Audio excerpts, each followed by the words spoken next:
Hi, what's up? How you doing? I hope you're good. I hope you're well. I hope you're safe, and I hope you're healthy.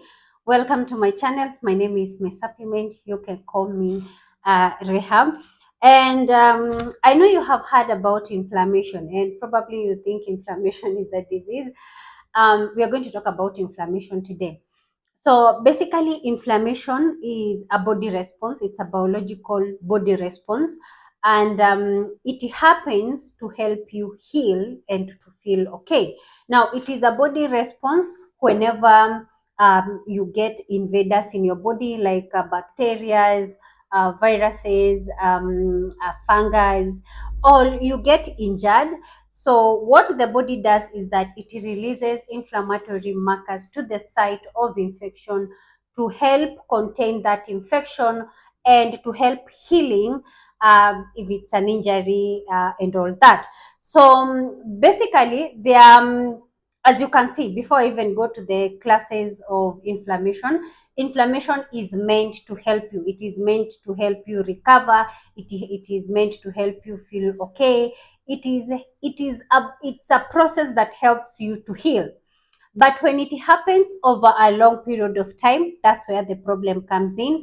Because when inflammation happens over a long period of time, it makes the body develop certain diseases, which we are going to see in a few. So let's go to classes of inflammation. There are two classes of inflammation. One is acute inflammation and the other one is chronic inflammation, what you can call low-grade chronic inflammation. Now, what is the difference between the two? No, I usually say you don't have to worry about acute inflammation, because this is inflammation that happens when there are invaders in your body. For example, when you get a bacterial infection, let's say upper respiratory tract infection, definitely there are some symptoms you're going to feel. Things like fever, things like headaches, things like nausea. But basically, that is an attempt of your body to heal, to contain that bacteria, to prevent the spread in your entire body and therefore accelerate healing. Now, acute inflammation is temporary. You need to understand that. And because it's temporary, it is meant to, it is meant to, it is meant to contain the invaders and, of course, accelerate healing at the same time. Now, what are the symptoms of acute inflammation? There are several. Number one, you will experience things like fever, nausea, vomiting, headaches, stomach discomfort.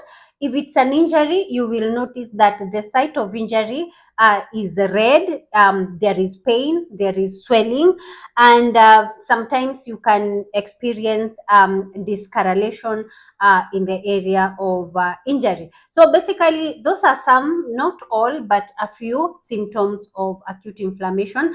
Let's go right into chronic inflammation. Now, chronic inflammation, on the other hand, is when your body releases inflammatory markers even when there are no invaders or injury in your body. Yes. Now, with the low-grade chronic inflammation, as you have noted, with inflammation, your own immune system is involved. Your body produces those inflammatory markers in an attempt to contain either the bacterium, the fungus, or the virus that have entered your body, all to help healing in case there is an injury. But in low-grade chronic inflammation, there are no such things, but your body keeps on producing these inflammatory markers. Now, in such case, these inflammatory markers end up damaging healthy tissues and organ, and therefore development of diseases. We are going to see which kind of diseases we are talking about. Now, some of the symptoms of low-grade chronic inflammation, the way they happen, you might end up ignoring them. And if you ignore low-grade chronic inflammation over a long period of time, it develops into diseases. Now, what kind of low-grade chronic inflammation am I talking about? Things like cravings, yeah, sorry. Majority of people don't know this, but cravings is a symptom, or any craving is a symptom of low-grade chronic inflammation. Let's go through some of these low-grade chronic inflammation symptoms and let me know if it's something that you relate with. Number one is joint pain and stiffness. This is more during, let's say, rheumatoid arthritis, osteoarthritis, that joint pain, back pain, joint stiffness. Yeah, that is a symptom of low-grade chronic inflammation. The other one is gut issues. You always have gut discomfort. Every time you eat, you're getting hyperacidity, you're getting reflux, you're getting diarrhea, you're getting constipation, without trigger. Yeah, that should show that your gut is very unstable. And remember, your gut system forms part of the immune system. We also have depression and anxiety. Yes, constant anxiety, even for the things that are not supposed to worry you, but you notice small things, they make you worry a lot, you get into depression. Yeah, that should show low grade chronic inflammation. Then we have a frequent infection. If every week you must visit a hospital, be it to be flu, be it to be UTI, constantly getting infection, that shows low grade chronic inflammation. The other one is weight gain, extreme weight gain and extreme weight loss without a reason, without a cause. Basically, I usually say if you find yourself underweight, overweight, obese, that shows that you have high low grade chronic inflammation. The other things are things like rashes and extreme aging, like premature aging, you're aging faster than normal. Yeah, those should question, you should question oxidative stress, and of course low grade chronic inflammation. Fatigue and tiredness. You've slept the entire night, but by the moment you're waking up in the morning, you're super fatigued, you have brain fog, memory loss. Yeah, question low grade chronic inflammation. Insomnia. It is not normal, and I'm sorry, it is so windy and I have opened the windows. Now, insomnia. It is not normal to have insomnia. Insomnia is one of the symptoms of low-grade chronic inflammation. It shows there is an imbalance in hormones, hormonal imbalance in your body. So, insomnia is also a sign that you have low-grade chronic inflammation. Now, the other one is poor mental performance. Your attention span is low, learning becomes difficult, memory loss, you are unable to remember even things that you just did. That you should question low grade chronic inflammation. And of course, cravings. And I know most of the time we tend to say, oh, I have craving for this, I have a sweet tooth. No, you don't have a sweet tooth. What you need to do is, number one, question low grade chronic inflammation, and number two, check your blood sugar levels. All right. So those are some of the symptoms of low-grade chronic inflammation. They are not all, but those are a few, and I'm going to list them somewhere here. You can go through them and let me know what you think on the comment section. So we are going to find out what are some of the diseases that can be brought about by neglecting low-grade chronic inflammation over a long period of time. So we are going to see that in a few. So stay tuned. I'll be back in a few. Now, welcome back. So we are talking about diseases that may be associated with low-grade chronic inflammation. And I'm sorry, it's super windy. Let me close that window. Okay, welcome back. So let's see diseases that are associated with low-grade chronic inflammation, and there are so many. You'll be shocked at how many. And these are not all, these are just but a few. I'm going to go through them and I'm going to list them here. You can go through them and let me know in the comment section what you think. Number one on the list is autoimmune diseases. Now, these are diseases that happen as a result of your immune system attacking your organ or part of your organs. A good example, we have lupus, we do have rheumatoid arthritis, we do have psoriasis, we do have ankylosing spondylitis. Those are some of autoimmune diseases. And like we have seen, autoimmune diseases happens as a result of low-grade chronic inflammation. Number two, we are going to see heart diseases. We are going to see high blood pressure. Those are also some of the diseases that occurs as a result of low-grade chronic inflammation. We do have certain cancers, yes. We also have gut diseases, especially inflammatory bowel syndrome. We do have lung diseases, things like asthma. Yeah. We also have mental conditions or mental disorders such as anxiety, depression.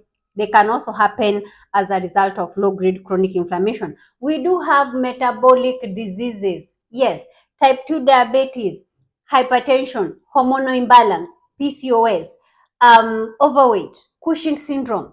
Those are some of the diseases that can be brought about by low-grade chronic inflammation. Last but not least, we have neurodegenerative diseases, things like Alzheimer's, Parkinson's, and all that. Now, I know you may be wondering, now, what causes low-grade chronic inflammation? There are so many causes of low-grade chronic inflammation. I'm going to mention some of which that are actually preventable. Yeah, and we are going to see alcohol and smoking. Yeah, and you may wonder, how does alcohol cause low-grade chronic inflammation? One thing you need to understand is that one of the byproduct after alcohol metabolism in the body is actually acetaldehyde. Now, acetaldehyde is a toxin. It can actually damage your tissues, damage your cells. Not to mention, it can cause alcoholic fatty liver disease. But did you know that your body uses a lot of energy and a lot of minerals just to remove alcohol from the body? That is to remove acetaldehyde. Yes. So alcohol and smoking accelerates oxidative stress and actually accelerates low-grade chronic inflammation. And later on, when you develop diseases, you don't know where they came from. Yeah, check out alcohol and smoking. Number two, we do have toxins, and you can get toxins can be in your body from different sources. For example, environmental pollution, things like air pollution, soil pollution, water pollution, and all that. Some other toxins can be produced in the body. For example, fat accumulation in the body can increase production of reactive oxygen molecule, which is toxic to your cells. Actually, it can kill your cells, damage the tissues, and damage the organs. We also have that fat accumulation, especially visceral fat accumulation, also accelerates inflammation. We also have inactivity.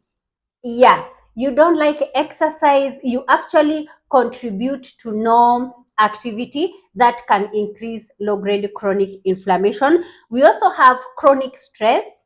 Chronic stress is characterized by elevated levels of cortisol hormone, and basically high cortisol hormone causes hormonal imbalance in the body and therefore increased low-grade chronic inflammation. Unhealthy gut is, sorry. Now, unhealthy gut is another cause of low-grade chronic inflammation. Remember, the gut microbiome plays a huge role in the body, not only digestion, absorption of the nutrients, but also it plays a huge role in your immune system. So if you have an unstable gut, yeah, low-grade chronic inflammation goes up. Now, insomnia. Yeah, it is not normal to have insomnia. It is actually not normal to have irregular sleep, because that shows you have hormonal imbalance, you have elevated levels of cortisol hormone, which leads to low-grade chronic inflammation. We do have poor diet. And with the poor diet, I'm talking about processed food, refined sugars, refined carbohydrates, trans fats. Yes, those are some of the things that can increase low-grade chronic inflammation in your body, not to mention oxidative stress, and not to mention the other diseases that can come along as a result of that. And of course, we have obesity. One way to check how healthy you are is by checking your weight through the BMI. I'm going to post a little bit of, I think I will run a video right here showing you how you can calculate your BMI. The beauty about BMI is that it's going to show you how much you're supposed to weigh, how much you need to lose, or how much you need to add. And it's going to give you a clear picture of that. The other thing you need to be careful of is visceral fat accumulation. That is fat accumulation. And is this thing working? It has a habit of just deciding not to work. So visceral fat accumulation is basically fat accumulation on the midsection. That fat is dangerous because not only does it raise low-grade chronic inflammation, it puts you at a risk of insulin resistance. And we know insulin resistance is the mother of all metabolic diseases. So basically, obesity, you need to lose that weight, you need to lose that visceral fat accumulation, and you'll be good to go. Now, the other question I know you may ask is how do you lower low-grade chronic inflammation? And surprisingly, to lower low-grade chronic inflammation, some of the things you need to choose to do them. Things like exercise, things like intermittent fasting, those are the things you choose to lower low-grade chronic inflammation. Let's go to the very first thing, of which is exercise. And I know whenever we talk about exercise, people think, oh, I have to go to the gym, lift the weight. No. With exercise, you can go for mild exercises. What are the mild exercises? These are things like dancing. Actually, dancing is my all-time favorite. I'm not saying I'm a good dancer. I just say I love Zumba dance and I get to enjoy the music and I get to, exercise at the same time. Things like jogging, things like running, things like walking, things like skipping the rope. Those are some of the exercises that are going to save you a whole lot and improve your health a big time. Now, the other thing is intermittent fasting. And when you talk about intermittent fasting, you need to know about the timing, because I don't expect you're doing intermittent fasting and you're busy taking a whole plate of food at night. Yeah, so you need to be considerate about the timing that you're doing the intermittent fasting. And number two, hydration, maintaining the fluid balance and electrolytes is key when it comes to intermittent fasting. And like, just a minute. Okay, let's continue. So basically, how to lower low-grade chronic inflammation. We had looked at exercise and we are talking about mild exercises. We have also seen intermittent fasting, how to go about it. Let's go at restricting consumption of refined sugars, refined carbohydrates, and highly processed food. Remember, all those things that I've mentioned, not only do they increase low-grade chronic inflammation, but they also increases oxidative stress and basically insulin resistance, and we all know how that goes about. We are also talking about quality sleep. Yeah, if you want to lower low-grade chronic inflammation, make sure you're getting quality sleep. It is during that time when you're deep asleep that your body heals and repair itself, and thereby lowering low-grade chronic inflammation. The other thing to consider is basically weight loss.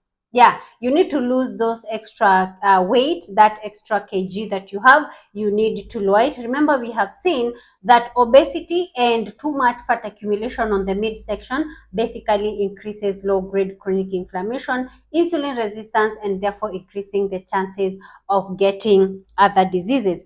Now, we also have improving on your fiber and probiotic. I don't know how much I can insist on this, but fiber plays a huge role, not only in lowering low-grade chronic inflammation, but stabilizing your gut system, controlling the blood sugar levels, controlling your blood pressure, controlling your cholesterol levels.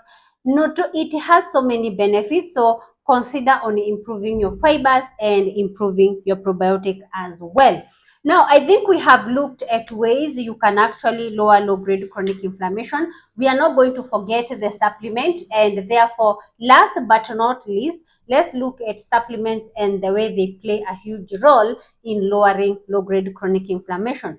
Top on the list is vitamin D. Yes, vitamin D is the greatest anti-inflammatory we have in the body, and it has other benefits, things like controlling your blood sugar levels, controlling your cholesterol levels.